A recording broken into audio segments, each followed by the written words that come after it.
Sveiki, man sauc Zans Titovs, un Titovs laboratorijas YouTube kanālā. Es atkāpjos no aizsardzības ministra amata. Nopietns incidents pagājušā naktī ir noticis Latvijas gaisa telpā. Gatavs atbalstīt, jo šī ir mūsu nacionālā aviokompānija. Suņu agresivitātes izvērtēšana nav ne pašvaldības policijas, ne arī prokuratūras kompetencē. Parunāsim par lietām, kas ir svarīgas, interesants, jautras, traģiski komiskas, piemēram, drona uzbrukums Latvijai un kā mēs ar to plātam rokas un nespējam tikt galā. Paldies, ka jūs skatāties, lieciet laikus, abonējiet manu kanālu, komentējiet, aiziet! Latvijā droni nespridzina, Latvijā droni notriec. Mēs nemākam notriekt dronus, toties droni māk notriekt aizsardzības ministru. Aizsardzības ministrs demisionēja svētdienas vakarā, vai demisionēja, vai pakļāvās Siliņas demisijas pieprasījumam, tam nav nozīmes. Tur dažu minūšu starpā nevar saprast, kurš pirmais pateica, bet tam tiešām nav nozīmes. Nozīme ir tāda, ka drons ir ieviesis politiskas izmaiņas Latvijā. Labi, slikti, nezinu.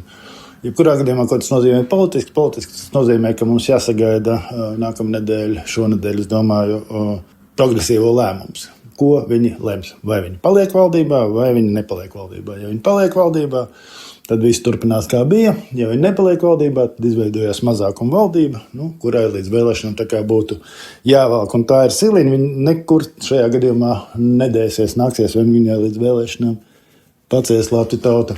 Jo jebkurā gadījumā pat, ja tiek pieprasīta demisija, tad šī valdība pilda pienākumus līdz jaunās valdības izveidošanai.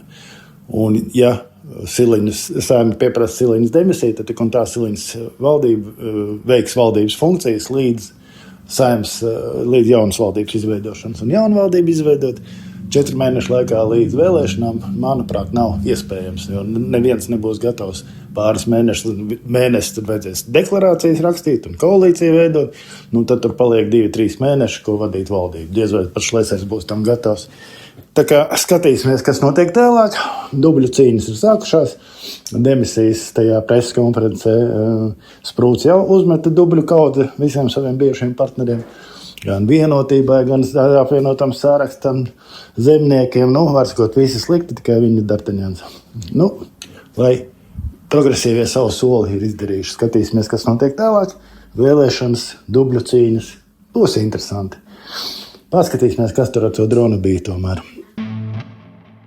Droni uzbruka Latvijai, un es domāju, ka arī turpinās ar laiku uzbrukumu. Tas nebeigsies, tāpēc, ka karš Ukrainā, Krievijā vēl pagaidām nav tuvu beigām. Līdz ar to kaut kādi droni vienmēr noklīdīs līdz mūsu valstī. Un izrādās, ka mēs nespējam ar to tikt galā. Neskatoties uz to, ka mēs esam dronu lielvalsts, teica Sprūts, ministrs no progresīviem, ka mēs esam dronu lielvalsts, mēs esam dronu koalīcijas veidotāji ar kaut ko, ka mēs tur visiem palīdzēsim. Izrādās, mēs paši netiekam galā ar droniem. Izrādās, ka mums nav infrastruktūras, kas spētu ar to tikt galā. Un mēs ļoti interesanti bija klausīties aizsardzības ministrijas speciālistus un NBS, ka mēs nevarējām notriekt dronus, tāpēc, ka mēs baidījāmies, ka tas var apdraudēt civiliedzīvotājus, pilsētu. Proti, kaut kur mēs viņus notrieksim, un tad būs problēmas. Attiecībā uz iznīcinātājiem šeit jau ģenerālis ir izskaidrojuši šo situāciju par to, ka iznīcinātāji bija NATO iznīcinātāji Baltijas gaisa telpas aizsardzības misijas, patrulēšanas misijas kontekstā ietvaros bija gaisā, tā kā bija principā gatavi arī šāds mērķis notriekt, bet šeit ir vairāk faktori, indikātori, kuriem ir jāizpildās, lai apdzīvotā vietā nosacītu miera laikos, cik miera laiki mums nav. Miera laiki, bet mums nav īsti formāli kara laiki, tā kā principā vai šādi trieciens arī potenciāli dot, tā kā šeit ir šis vērtējums, līdz ar to arī bija tāds, kā tas bija. Pirmkārt, no droni nokrita, viens tas drons nokrita Rēzeknē, starp citu naftas bāzē. No robežas līdz Rēzeknē ir apmēram 30 km. 30 km laikā NBSam vajadzēja būt spējai notriekt šos dronus. Droni lidinājās Latvijas teritorijā, cik es saprotu, stundas 10. kaut kas tāds apmēram naktī, tad tur rītā tikai beidzās tā drošības situācija. Kāda ir Latvijas valdības reakcija? Latvijas valdības reakcija ir aizsūtīt uz turieni 2 ministrus. 2 ministri, iekšlietu un aizsardzības, brauc, ir rūpe pierē, viņi rūpējās par to un sasauc preses konferences un stāsta, tas ir drausmīgi. Un tad viņi tur kaut ko mulda. Nopietns incidents pagājušā naktī ir noticis Latvijas gaisa telpā. Un līdz ar to, protams, ka mēs apzināmies, ka šeit bāžas cilvēku jautājumi ir pilnīgi pamatot un vietā par mūsu gaisa telpas aizsardzību, par mūsu cilvēku drošību. Tāpēc mēs šeit arī uzskatījām ar iekšlietu ministru, ka mums ir jābūt uz vietas, lai arī uzrunātu gan iedzīvotājus, gan arī pašvaldību vadītājus. Es kā cilvēks, kurš ir strādājis ugunsdzēsībā, es atceros, ka liela problēma brīžos, kad notiek kaut kāds liels ugunsgrēks, tā lielākā problēma ir tad, kad atbrauc priekšniecība un sāk maisīties pa kājām un dot kaut kādus rīkojumus, kaut ko tā kā piepūst vaigus, ka viņi tā kā arī ir ļoti svarīgi. Šeit ir līdzīgi. Tas, kas man ļoti uzjautrināja, ir tas, ka valdība, nevaldība, cilvēki, Sprūts, Kozlovskis, kas izdomā, ka vajag uztaisīt operatīvo štābu. Un operatīvo štābu viņi norīkoja tajā Reizeknes naftas bāzē. Proti vietā, kas ir viss, kurai tika uzbrukts. Un tas ir tas stāsts par vadību, varoņiem, un vai varoņiem vadītājiem ir jābūt pirmajās rindās, ierakumos. Protams, ka nē. Vadības un vadoņu uzdevums ir rīkoties un atrisināt to situāciju. Nevis ierakumos karot. Proti, saziņas līdzekļi Sprūdam, Kozlovskim ar to visu Reizeknes reģionu ir lieliskas. Tur nav problēma. Viņu klātbūtne tur nav vajadzīga. Bet, protams, sabiedrisko attiecību speciālisti teica, brauciet uz turieni, parādiet, ka jums ir rūpe, ka jūs kaut ko darat. Siliņa arī, izpaudās un teica, es sagaidu atbildīgo ministrijas ziņojumus par dronu incidentu. Es ļoti gribētu, lai Siliņa risinātu situāciju, palīdzētu atrisināt situāciju, analizētu, nevis gaidītu ziņojumus. Kas viņa karaliene, ka viņa gaida ziņojumus? Viņa saņēma ziņojumus. Un kas man no tā? Jebkurā gadījumā šis drona incidents ir bēdīgs tādā ziņā, ka viņš pierādīja, ka mēs spējam nopirkt tankus, mēs spējam ieguldīt naudu un, paldies Dievam, lielu naudu aizsardzībā. Bet izrādās, ka mēs neesam gatavi moderniem karam. Un modernais karš ir droni, roboti, mākslīgais intelekts. Un tur mēs neesam gatavi. Veselais saprāts saka, ka mums jāiegulda galvās un tādās modernās lietās. Nevis bruņtransportieris un kaut kādās citās lietās. Jo jebkurā gadījumā aizsardzība mums ir galvā.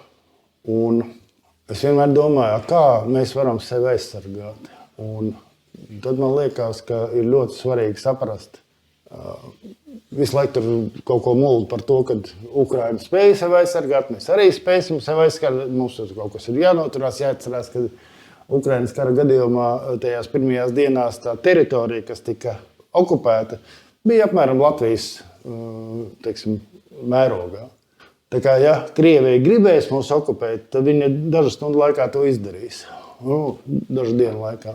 Un mums ir jādomā par to, kā mēs nepakļausimies okupantiem, nevis pretosimies. Proti, mums ir ļoti labs likums Latvijā par to, ka mēs esam tiesīgi sevi aizstāvēt, neskatoties uz to, ja kara virspavēlnieks mums nedod šo pavēli. Proti, atcerieties, Ulmans teica, palieciet savās vietās, es palikšu savā vietā. Šajā gadījumā likums saka, ka ja militārās vienības, mednieku biedrības vēl kaut kas uzskata, ka ir sācies karš, tad viņiem ir tiesības aizsargāt sevi no okupantiem. Un tas ir labs likums. Es pieļauju, ka mums vajadzētu vēl vienu likumu. Proti, ja sākās okupācija un ir okupācija, tad cilvēki neiet uz darbu. Ierēģi neiet uz darbu. cilvēki vienkārši sabotē to visu un vienkārši šo teritoriju nav iespējams pārvaldīt. Tādā brīdī, ja cilvēki nestrādā, neiet uz darbu, nefunkcionē valsts. Manuprāt, šī ideja ir ļoti svarīga un varbūt likumiski viņu vajadzētu kaut kādā veidā definēt. Es neesmu politiķis, es tikai piedāvāju, bet tas tiešām man šķiet ir svarīgi, lai, iedomājieties, es ceru, ka nē, bet notiek okupācija. Cilvēki tik un tā, protams, viņi ir pieraduši 8 no rīta iet uz darbu, viņi arī iet uz darbu, viņi pilda savus pienākumus, valsts funkcionē. Un ja valsts funkcionē, tad okupants ir spējīgs viņu pārvaldīt. Savukārt, ja valsts nefunkcionē, tad okupants nav spējīgs to pārvaldīt. Tā mēs aizgājām no droniem līdz okupācijai, kurā gadījumā dronu incidents ir traģikomisks. Tiešām veidot operatīvo štābu naftas bāzē, sūtīt ministrus uz pirmajām rindām, lai viņi tur ko piepoš vaigus. Manuprāt, tas ir nevajadzīgi, smieklīgi, bet, vēlēšanas, tāpēc ir jābrauc uz turieni. Jā, labi.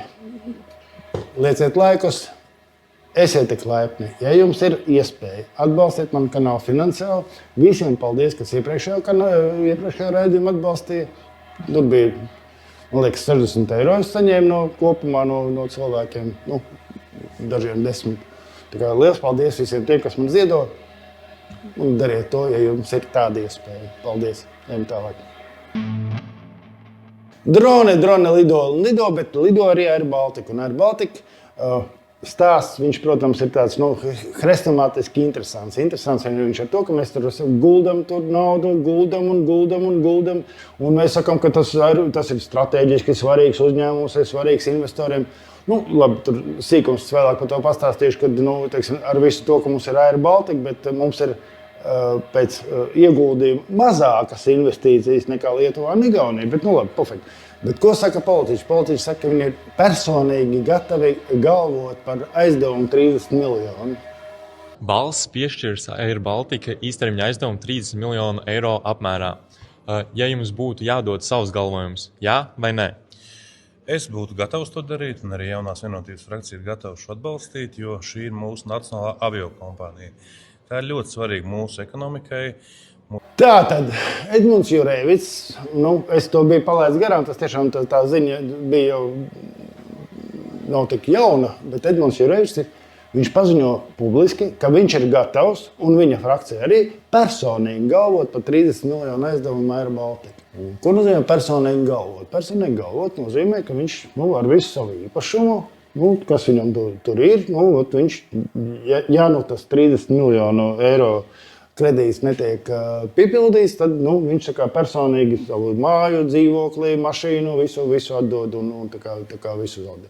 Pie kam, ja viņš saka, ka visi frakcijas, jaunās vienotības frakcijas deputāti arī tam ir gatavi, tad tur ir 26. Tātad 26 tas nozīmē, ka viņi katrs drusku vairāk par miljonu garantētu. Un tā, manuprāt, ir laba Jurēviča ideja. Ja tu taisi kaut kādus, gribēju teikt, sūdus, ja tu taisi kaut kādus politiskus aizņēmumus, pieņēmumus, kaut kādas tādas lietas, kā, piemēram, šis aizņēmums 30 miljonu Air Balticam, garantē personīgi. Tu esi gatavs balsot. Tu nevis balso tikai un balso par to, ka es uzskatu, tas ir baigi labi. Nē, es balsoju ar savu pārliecību un savu ģimenes naudu. Bet uzskatu, tajā brīdī tie balsojumi būs daudz zemāki, mazāki un diez vai viņi visi piepildīsies. Jā, tas nākošajā dienā pēc nedēļas finanšu ministrs Ašrādens pasaka, ka Air Balticam vajadzēs pamatkapitālā ieguldīt vēl naudu, vēl šogad. Runa ir par 150 miljoniem apmēram, plus mīnus 150, 200, kā tur dažādi speciālisti dažādi runā. Man tomēr ir jautājums, kāpēc mums ir vajadzīgs Air Baltica? Kāpēc mēs stāstam sev kaut kādus pseidu stāstus, ka tā ir nacionālā aviokompānija, kas tur baigos pienesumus, investīcijas un investori to tik draud par to, ka forši, ka ir Air Baltica. Lietuvā, Igaunijā investīcijas ir lielākas. Un viņiem nav ne Igaunijas Airlines, ne Lietuvas Airlines. Mums saka, tur ir tūkstošiem cilvēku, kas strādā. Nu, ja es pareizi atceros visādus stāstus, rakstus par tūkstošiem cilvēku, kas tur strādā, tad piloti strādā nevis Latvijā, bet viņi tiek algoti kaut kādos offshoros, ar offshoriem kaut kā, lai tur nodokļus nemaksātu. Un tur visādas šmuguļi, teiksim, tā notiek. Jā, bet es tomēr atbalstu Jurevicu, atbalstu šo ideju, ka cilvēki, politiķi, kas pieņem finansiālus lēmumus, personīgi par to ar savu kredītu līniju, teiksim, atbildi. Personīgi, ja tu gribi balsot par to, ka Air Baltikam vajag 30 miljonus, tad tu arī parakstīsi gadījumā, ja kaut kas ne, tad es no savas naudas to samaksāšu. Tu taču esi politiski atbildīga persona. Tu politiski uzskati, ka tas ir pareizi. Ja tu politiski uzskati, tad balso ar savu maciņu arī. Es tiešām esmu pret to, lai politiķi atbildētu krimināli par savām stulbām idejām. Tāpēc, ka no politiķiem ir dažādi skatās. Cilvēks uzskata, ka tas politiski ir pareizi. Tā ir viņa pārliecība, vai viņš to arī dara. Bet, ja viņš pieņem finansiālus lēmumus, tad viņam ir pārliecība, ka tas ir finansiāli pareizi, tad lai viņš arī finansiāli par to atbild, vismaz ar savu maciņu. Teiksim, Jurevica ideja kā tāda, viņa jau nav jauna. Romas laikā bija tā, ka cilvēki, kas, teiksim, būvēja tiltus, viņi tajā brīdī, kad tiltu, teiksim, pārbaudīja, noslogoja, tad viņi stāvēja zem tilta. Proti, ja viņi tiltu būtu uzbūvējuši slikti, tad viņi aizietu bojā, bet viņiem jāstāv zem tilta. Un Jurevica doma, ka viņš stāvēs zem tilta, garantēja to Air Baltica aizdomu. Ir lieliski. Tikai to ir jārealizē. Viņš tikai par to runā. Kāpēc viņš to nevar izdarīt fiziski? Labi, ejam tālāk. Progresīvo ministrs Švinka, viņš cīnās ar Air Baltica, Rail Baltica, ar visādiem Baltikiem, ar ko tik viņš tur necīnās. Un viņš nāk ar jaunu ideju, kad vajadzētu nomainīt visas sliedes, kas Latvijā ir no Krievijas milimetriem līdz Eiropas milimetriem. Proti, pārbūvēt visu Latvijas dzelzceļa sistēmu, jo mēs taču esam Eiropas valsts, tāpēc mēs kaut ko tur pārbūvēsim. Pirmkārt, mēs nespējam uzbūvēt Rail Baltica. Pagaidām, cik atceros, Švinka teica, ir nauda 52 kilometriem. Mēs esam sabūvējuši pāli, mēs esam sabūvējuši kaut kādas stācijas, mēs kaut ko tur esam sabūvējuši lidostā, Rīgā, pālis ir Daugavā. Un no visa tā 52 kilometri ir nauda sliedēm, visam pārējiem naudas nav. Un tad viņš saka, davai nomainīsim visas sliedes Latvijā. Un tur ir jautājums, vai tas cilvēks vispār draudzējas ar veselo saprātu. Vai viņš ir gatavs par šo projektu ieguldīt savu naudu, proti, ieguldīt savu, garantēt to, ka, ja gadījumā tas neizdosies, tad viņš to naudu samaksās. Neviņam tādas naudas nekas, jo nav jau runa tikai par to, ka sliedes būtu jāpārbūvē. Jautājums jau ir par to, ka tur arī vilcieni jāmaina. Kā vilcieni taču ir, kas mums ir Latvijā, tāda ir. Viņi ir paredzēti tām sliedēm, kādas tās sliedes ir. Otra lieta ir tas, ka nav tā, ka visā Eiropā ir vienādas sliedes. Ja es pareizi atceros starp Spāniju un Itāliju, vai Spāniju, Portugāli, tiešām neatceros. Tur ir savādākas sliedes. Var sakot, tas viss ir jautājums risināms. Runāt par to, ka tas ir drošības jautājums, es ļoti to apšaubītu. Ņemot vērā, ka Krievijas dzelzceļš ir militarizēta organizācija, viņa skaitās tikai militarizēta. Es tiešām neticu, ka Krieviem nav mehānismu, kādā veidā braukt pa Eiropas dzelzceļu, pārvadāt tankus, plānos, protams, ja? Un var sakot, izmantot Eiropas dzelzceļu, tas dzelzceļu sliežu šauruma platuma dēļ. Es domāju, ka tas viņiem ir atrisināts. Es neticu, ka var sakot, Krievija aizbrauks līdz Eiropas robežai un vairāk tur nebrauks. Nē, es domāju, ka tas viss ir militāri, tas droši vien ir risināms jautājums. Bet, Švinka uzskata, ka viņš ir Eiropas cilvēks, tāpēc viņš ir gatavs pārbūvēt visu, neskatoties ne uz kādu veselo saprātu, ne uz ko. Viņš nespēja uzbūvēt Rail Baltiku, viņš nespēja atjaunot Air Baltiku, nevis atjaunot, bet attīstīt Air Baltiku. Tad viņš saka, davai nomainīsim vispār visas sliedas. Švinka. Es ceru, ka viņš būs tāds pats ministrs, kā atcerieties, bija Zatlera partijā premjerministra kandidāts. Atcerieties to uzvārdu? Es arī neatceros. Bet viņš bija. Viņš viss ir aizmirsts vēstures mēslē. Ne? Es pieļauju, ka par Švinku mēs arī pēc 10 gadiem, 5 gadiem, 3 gadiem, ne pēc šīm vēlēšanām aizmirsīsim. Labi, ejam tālāk, skatāmies. No mazām smieklīgām lietām. Baiba Braža ir ārlietu ministri mums, un Baiba Braža izplata paziņojumu, ka viņi dosies 6. 7. laikam maijā uz Armēniju darba vizītē, tiksies tur ar ārlietu ministru, var sakot, tu dosies un dosies. Es domāju, labi, it kā ziņa nekas. Tā mazā problēma ir tāda, ka tajā laikā uz Armēniju dodās prezidents Rinkēvičs. Proti, tā nav Baibas Bražas vizīte uz Armēniju. Tā ir prezidenta vizīte uz Armēniju, kurā piedalās arī Baiba Braža. Bet Baiba Braža, ņemot vērā, ka ir vēlēšanas, viņa tur, es saprotu, cīnās par līderību ar Siliņu, tad viņa izplata savas relīzes. Sīkums, absolūts sīkums. Kādu tas interesē? Nevienu, izņemot mani, tas neinteresē, bet vienkārši smieklīgi. Veselais saprāts saka, ka jums par šo te vienu, ka es to pamanīju, jāieliek laiks. Ja jūs nesat vēl abonēti manam kanālam, tad noteikti to izdariet. Un, protams, nokomentējiet, piemēram, šo te. Un, ja jums ir finansiāls iespējas, tad, protams, atbalstiet mani finansiāli. Par to būšu ļoti pateicīgs. Paldies! Runājot par latviešiem, laikiem un jums, piedodiet, uzbraukšu es jums, nevis jums, nevis jums visiem. Tātad, gribēju pielikt laiku. Bet tad nāca spriedums, protams, tas ir kaut kāda iepriekšējā mana YouTube. Gribēja likt laiku, bet tad nāca spriedums par Citkovski un Hermani. Jā, Citkovski var sodīt, bet tikai pēc vai kopā ar Kariņu un Patmalnieku, par ko Titava kungs klusēja. Hermanis stulbs, stulbāks par Repši vai Siliņu, kurš policists kaut ko dumjā nav pateicis, blablabla.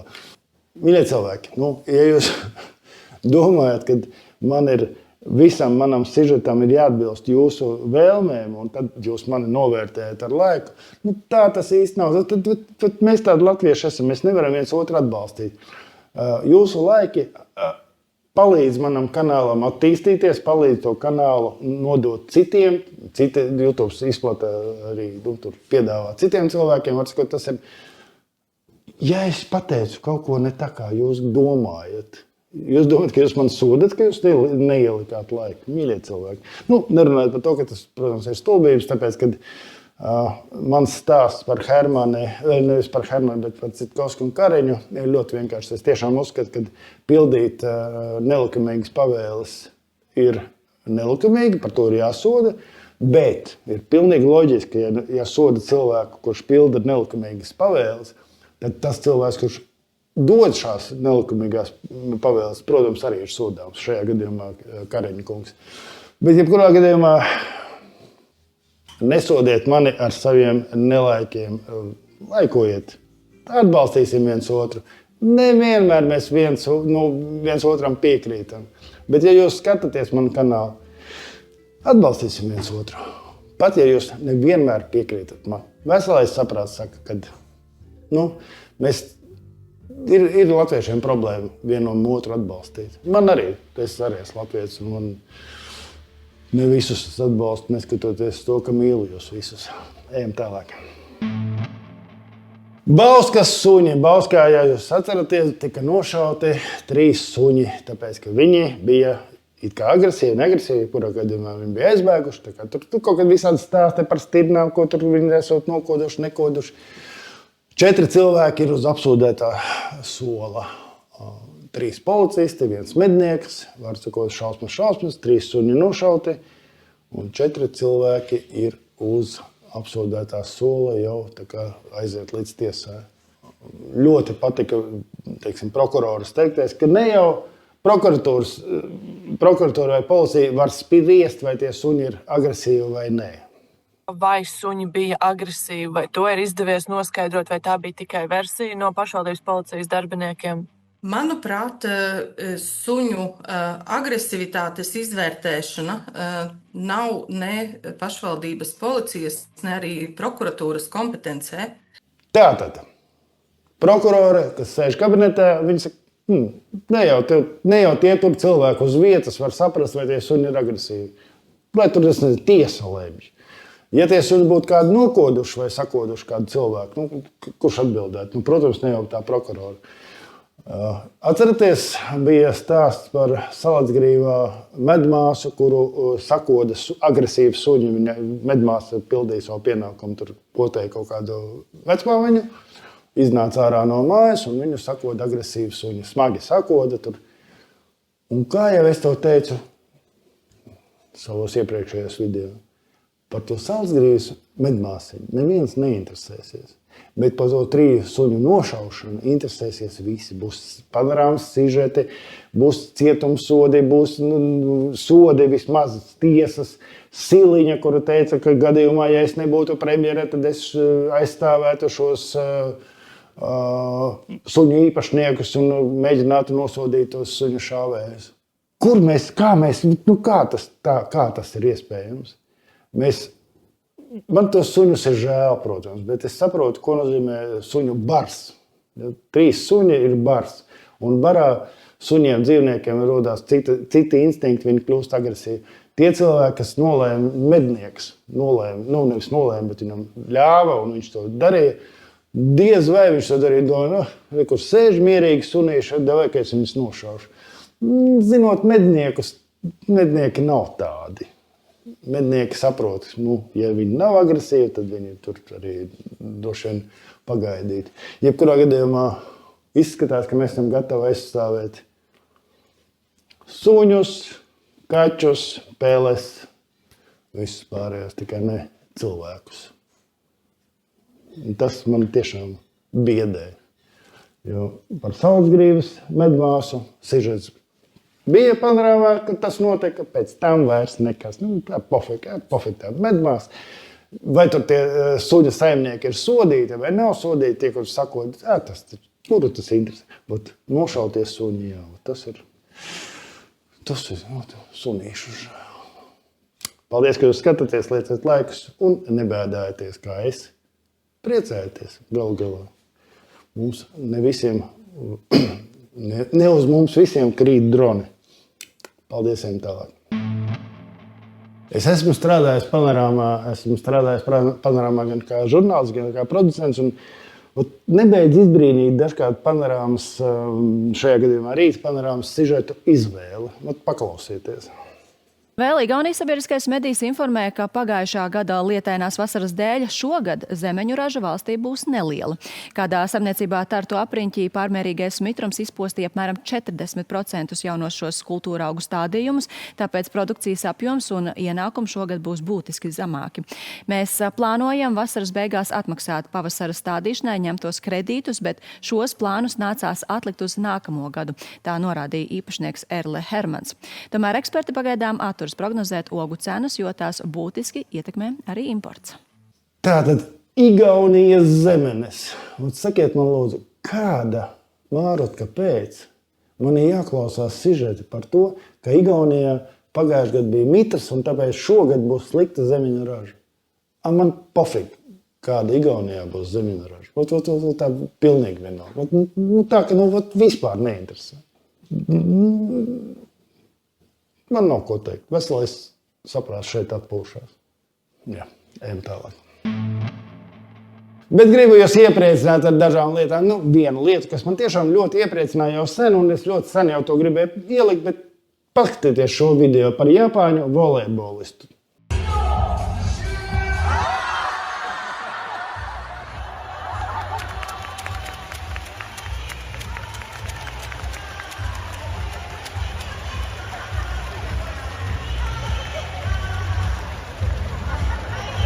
Sportā notiek daudz kas dažādu un tas volejbolists, protams, nav vainīgs, bet cik viņš skaisti atvainojās, cik viņš skaisti to izdarīja.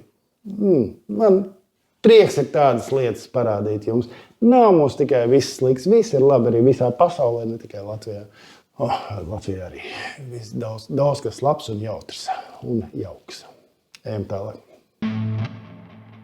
Komentāri, protams, ļoti daudz komentāru par demogrāfiju. Teiksim, cilvēki saka, ka bērni jā, bet būtu labi, ja darba devēji neatstumtu jaunās māmiņas ar bērniem, tāpēc, ka Rēzeknē man te sieva jau 3. gadu nevar atrast darbiņu, tāpēc, ka negrib pieņemt darbā mammu ar mazu bērnu. Otrs saka, Stenlijs, dīvaini dzirdēt, ka cilvēks, kurš tik bieži pieņem veselo saprātu, vēlās, lai būtu bērnu klubs, bet te pašā laikā atbilst lauku skolu slēgšanu. Paldies par aktualitātēm. Renault Reinis, 2 eiro, paldies. Tas ir ziedojums, paldies par aktualitātēm, par dzimtību. Tas nav racionāli. Valstī, kur dod naudu elektroauto iegādē, bet bērnu ratiņiem ir pilns nodoklis, valsts pasaka, ka vēlās, lai brauc ar auto, nevis ar ratiņiem. Tā es to redzu. Redziet. Tāpēc jau es saku par to bērnu kultu. Tāpēc, ka jau es saku, ka ir tas viss jāaktivizē, lai tas būtu moderni, labi. Es atceros, bija viens ziņu sižets par Igauniju, kur Igaunijas darba devējs kaut kāds, neatceros kāds, vienalga. Viņš maksāja māmiņām lielāku prēmiju par to, ka viņas dzemdē, nevis māmiņām, bet, māmiņām, ja viņas dzemdē. Viņas aiziet atvaļinājumā, dekrēta atvaļinājumā, un viņš viņām piemaksāja. Vārds sakot, viņš atbalstīja dzimstību, tas darba devējs, es domāju. Un tas jau ir atkarīgs no mums kā sabiedrības. Ne jau mēs varam ar likumu piespiest māmiņas dzemdēt vai darba devējus. Darba devējiem skaidrs, ka māmiņa ar mazu bērnu ir problēma. Viņa iet slimības lapā, tāpēc, ka bērns slimo un bērni slimo. Es zinu, man ir 3 bērni un visi viņi ir slimojuši un tā tālāk. Bet tas ir atkarīgs no mūsu visu atbalsta. Mums visiem tas ir jāatbalsta. Savukārt par elektroauto galīgi nevar piekrist. Man liekas, ka ir elektroauto programma, kura daudzbērnu ģimenēm ir lielāka atlaide, ka viņi var nopirkt to, valsts dot kaut kādas pabalstus un tā tālāk. Jebkurā gadījumā, ja mēs neradīsim bērnu kultu, ja mēs neradīsim vispār to, ka bērni tas ir moderni, labi un forši, tad mēs vienkārši izmirsim. Tur nav nekādu citu jautājumu. To nevar atrisināt ar naudu, to nevar atrisināt ar pabalstiem. Viss tā Eiropa jau sen izgājusi, pabalsti ir liela, bet bērni nedzimst. Nē, bērniem jābūt moderniem. Par bērniem es jums pilnīgi piekrītu. Te jāmaina pilnībā cilvēku noskaņojums, kā bija pagātnē, lai pagātnē arī paliek. Nevajag uz priekšu sevi baidīt. Vēl gan valstīs padomāt par Romīšu un Opapu institūciju. Tiem nav jābūt obligāti radnieciskiem cilvēkiem. Tie būtu cilvēki, kas varētu auklēties ar bērniem, palīdzēt bērniem. Var sakot, dot jauku ideju. Tesa Pankova. Tik tiešām droši vien ir, mums ir problēma ar to, ka bieži vien problēma ar to, ka mums ir sagrovusi sistēma bērns, vecāki, vecmāmiņa. Tāpēc, ka vecmāmiņa vēl strādā, bla, bla, bla, bet ir cilvēki, kas varbūt ir jau darbu beiguši, viņi labprāt tikai sastrādātos ar tām ģimenēm, kur vajadzētu mazus bērnus pieskatīt. Pārsakot, ja mēs gribam radīt bērnu kultu, tur ir daudz labu ideju, un cilvēki to darīs. Vienkārši es esmu joprojām iestājos par to, ka valstī tas ir jāatbalsta un tur jātaisa. Es esmu pret sabiedrisko reklāmas kampaņām, bet šis ir tas gadījums, kad es esmu par to, ka valstī vajadzētu politiski veidot bērnu kultu. Joprojām es esmu par to. Interesantas domas par demogrāfiju, saka Ruta Zē. Acīm redzot, nejūtaties novērtēts kā tēvs. Manus bērnus varat lielīt, cik patīk, bet man no tā viņu vairāk nekļūs. Manī dzima 80. gadu beigās. Es zināju, ka varēšu viņus uzaudzināt. Ja man tagad būtu tie gadi, man nebūtu neviena bērna. Lai apzinātu laistu bērnus pasaulē, sievietei jau vajag drošību. Ko es saku, Ruta? Ja jūs sakat, ka 80. gadu beigās bija drošība, tad jūs alojaties. Mani bērni vecākie ir radušies 80. gadu beigās, kad bija pilnīga nesapratne, nabadzība, 90. gadi, tur nebija naudas, tur nebija nekā, tur pasaule bruka, Latvija cīnījās par neatkarību, vai tur tāda neatkarība būs izcīnīta vai neizcīnīta, to neviens nezināja. Nu, teiksim tā, es atceros savus bērnus, bērni mani joprojām atcerās, kad, teiksim, es kaut kur dabūju tur pusmaisu ar griķiem, un visiem bija prieks, ka es griķus esmu dabūjis. Manam bērnam bija 3 gadi, es braucu, lidoju atpakaļ gadījās man aizlidots uz Ameriku, un lidoju no Amerikas uz Latviju, un man, tā sanāca, ka es nēpēdu to mazo pusdienas piedāvājumu, ko lidmašīnās piedāvā, un es atvedu viņu uz mājām, kas tur bija? Tur bija kaut kāda krāsaina makarona, kaut kāds, kā jau, kas tur lidmašīnās tur tiek piedāvāts parasti, jo, visi jūs zināt. Mans bērns atcerās, viņam bija 3 gadi, un viņš bija laimīgs, ka es viņam to kastīti atnesu, un viņš varēja tos makaronus apēst, vai tur, nezinu, šķiņķi, vai kaut kāds desas gabali, vai kas tur bija. Tā bija nabadzība. Tur, kur mēs izgājām, radījām bērnus, tā kā nevajag teikt, ka 90. gados, 80. gadu beigās bija drošība. Bērni rodās, es nezinu, kāpēc. Dieva dot. Dieva dāvana. Paldies, ka jūs skatāties. Ejam tālāk. Bija man sižets par Turīnu kapsētu kongresu, var sakot. 12 cilvēki no Rīgas domas, kaut kāds tur pārvaldes gribēja aizbraukt, komandējums uz Turīnu vasarā kapsētu kongresu. Un Aigārs Eglītis man raksta, Tītava kungs, tur piedalās gandrīz visas Eiropas valstis. Ko tu cepies tāpat kā Brēmanis? Tevi nepaņēma uz Turīnu? Kapi arī tiek modernizēti, digitalizēti, ir ekspozīcijas un informācija. Tu esi bijis Eiropā modernos kapos un redzējis papildus ienākumu kapiem un apkopšanā. Latvijai būtu ko pamācīties. Mīļie cilvēki, ja jūs esat gatavi finansēt ierēģu, skaitā 12, braukšanu uz Turīnas kapu kongresu, manis pēc.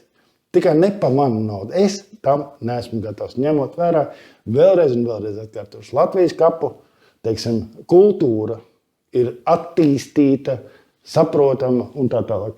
Bet, protams, ja Rīgas doma ir gatava 12 cilvēkus sūtīt pa 20 000 uz Turīnu, tikai nebrīnieties, ka es to neatbalstu.